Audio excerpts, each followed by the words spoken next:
Le 8 mars dernier, c'était la journée internationale du droit des femmes. Et à cette occasion, mais pas tant pour parler de droit, mais plutôt pour parler du rôle essentiel que jouent les femmes dans notre société, j'ai invité à cette émission quelques membres du collectif des mamans de Bourges. Nous allons parler de l'engagement de femmes dans la cité, d'une démarche collective, d'action, tournée vers les autres et plus particulièrement les plus démunis. Pour aborder toutes ces questions, nous sommes aujourd'hui en présence de Afida Abidar. Bonjour. Bonjour.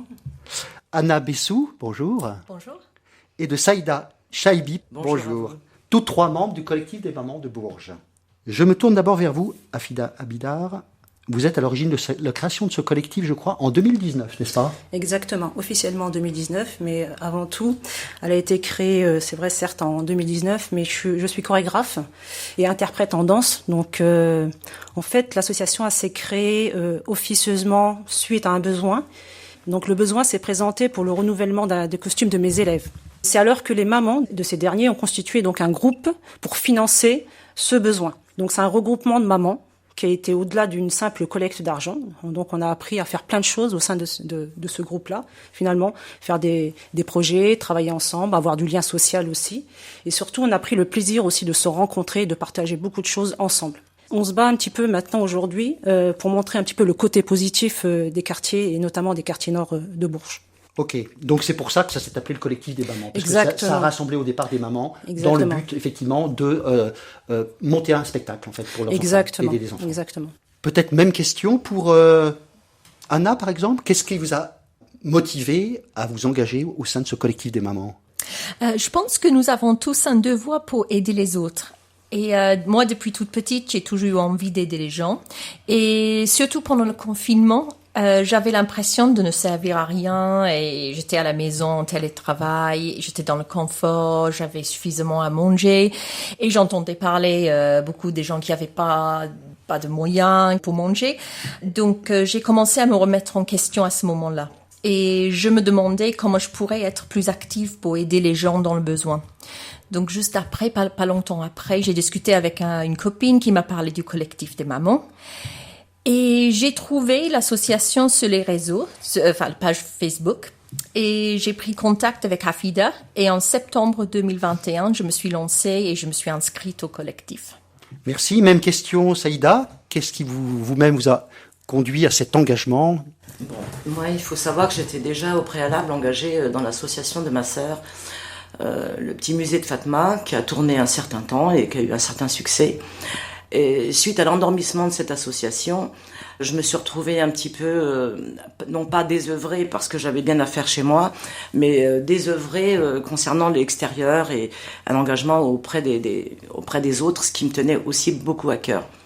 Et donc voilà, je connaissais Afida, je connaissais, bien avant le collectif des mamans, je connaissais beaucoup déjà leur présence sur Bourges, et puis les regardant de loin, et puis de plus en plus près, voilà, ça a fusionné et j'ai fait partie de l'association. Comme une planète, RCF. Peut-être, Afida, nous dire quel est le but aujourd'hui de cette association collectif des mamans ? Donc, dans l'association, il y a 3 axes. Le premier axe de cette association, c'est la culture et la solidarité pour tous. Donc, on est axé sur le spectacle, sur l'art. Je m'engage vraiment sur cette chose-là parce que ça me tient vraiment à cœur, de pouvoir transmettre la culture à des personnes qui n'ont pas forcément accès.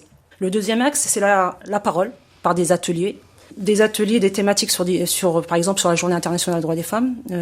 Saïda s'y implique énormément sur la semaine de lutte contre les violences conjugales faites aux femmes, ou simplement sur la Journée internationale des droits des femmes. Tu peux dire un petit mot là-dessus ? Disons que moi, n'étant pas vraiment disponible physiquement à l'extérieur, comme sur les maraudes et tout ce qui fait l'engagement de l'association, j'interviens beaucoup sur l'écriture. Voilà. Donc avec Afida... Écriture liée à des événements, c'est cela ? Voilà, liée à des événements qui nous tiennent à cœur. Et donc on se réunit, on en discute, on travaille autour d'un événement, d'une thématique, comme dit Afida. Et j'interviens essentiellement à ce niveau-là, beaucoup plus que sur le terrain. Voilà. Donc on peut développer plus, c'est-à-dire concernant le droit des femmes, voilà, on va essayer de trouver des partenaires, on va essayer de trouver des mamans, des femmes tout simplement en difficulté, par exemple violentées, des femmes battues, qui vont pouvoir venir s'exprimer. on va les orienter vers des structures qui peuvent les aider. Et pour certaines d'entre elles, elles ignorent totalement tous les processus, toutes les aides et les soutiens qui peuvent leur être apportés. Donc voilà, nous on a un rôle essentiellement aussi d'orienter les gens, de les informer. Donc l'axe de la culture, axe de la parole. Oui, et la solidarité. Et la solidarité. Donc la solidarité, donc par l'entraide, par l'aide alimentaire, par l'information, par l'accès aux droits, à travers cette action-là. Je parle des objectifs. Saïda évoquait Maraude. Vous avez effectivement un engagement. Nous, on s'engage justement depuis 2019 dans des maraudes. On est vraiment des femmes, des hommes de terrain. Donc on est parti à partir du Covid en 2019. Donc l'association s'est créée en fin 2019. Et donc la dernière action que nous avons menée, c'était la Journée internationale des droits des femmes, donc le 20 mars. Une semaine après, voilà, confinement complet, on savait pas quoi faire. Parti de là, il y a eu un appel d'une personne qui était en détresse, d'où est venu donc les maraudes. On a fait ce qu'on appelle cette personne-là qui a eu un appel en détresse avec son enfant qui n'avait plus à manger. On est très réseaux sociaux. Elle nous a connus à travers les réseaux sociaux et elle a fait un appel à l'aide en sachant qu'il y avait plus d'assistance sociale. Elle était un petit peu désemparée, son frigo vide. Elle a fait cet appel à l'aide et on a répondu, bien entendu présent. Cette personne habite à l'aéroport et on a fait ce qu'on appelle, ce que je vous disais tout à l'heure, des micro-trottoirs. On a été voir les gens, on a leur demandé quels étaient leurs besoins, etc., etc. Et parti de là, les maraudes.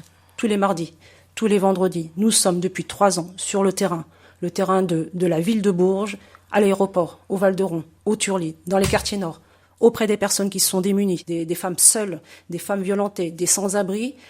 On peut dire que nous avons créé cette association avec 2 personnes et aujourd'hui nous sommes 180 bénévoles. Les 180 adhérents sont à la fois en soutien, ça ne veut pas dire qu'ils sont actifs, ils sont en soutien, d'autres sont actifs, on va dire une quarantaine de personnes, voire entre 30 et 40 personnes sont actifs. Il y a des associations qui nous aident, parce qu'on est de plus en plus sollicités par les personnes qui sont dans le besoin, qui sont en difficulté.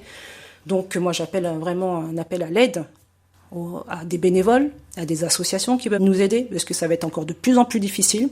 Il va y avoir de plus en plus de besoins. Moi j'appelle à l'aide auprès des personnes qui peuvent donner 1 heure, 2 heures de leur temps. Pour quelle raison ?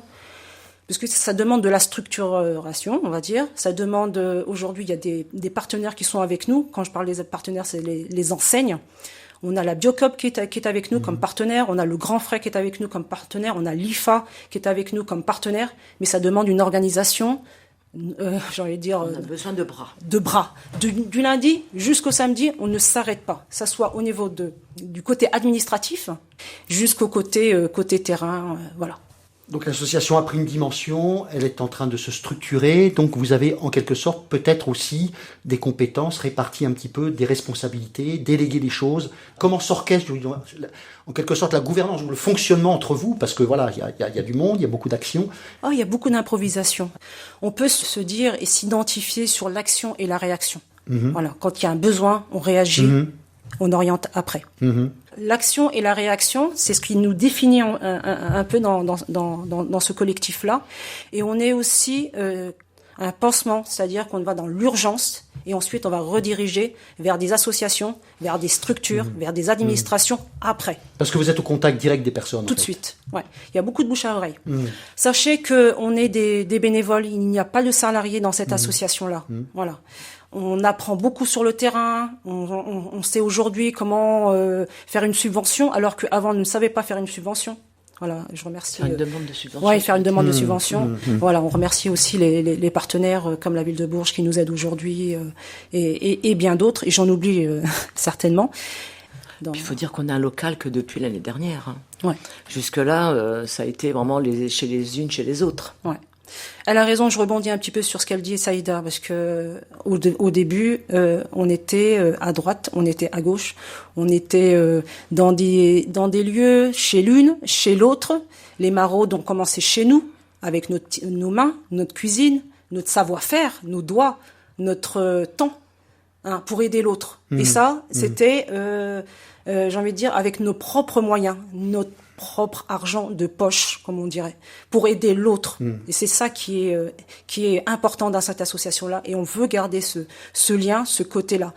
On ne veut surtout pas sortir de ça. On a envie de ne pas être cadré. On a envie d'aider tout de suite dans l'urgence l'autre sans passer par une porte. On passera après par la porte. Comme une planète, des mots pour le dire. Cette association, elle a des valeurs. Elle est en lien aussi avec des valeurs communes.